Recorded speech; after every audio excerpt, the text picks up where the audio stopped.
Stroke একটি প্রাণঘাতী রোগ। এ রোগে মস্তিষ্কের কোনো একটি অংশে রক্ত সরবরাহ বন্ধ হয়ে যায়, সেই সময়টাকে স্ট্রোক বলা হয়।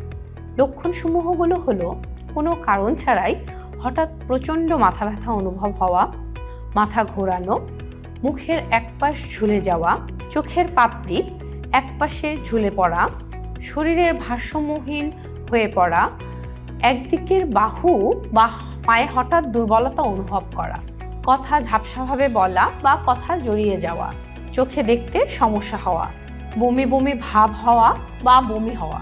কি করবেন?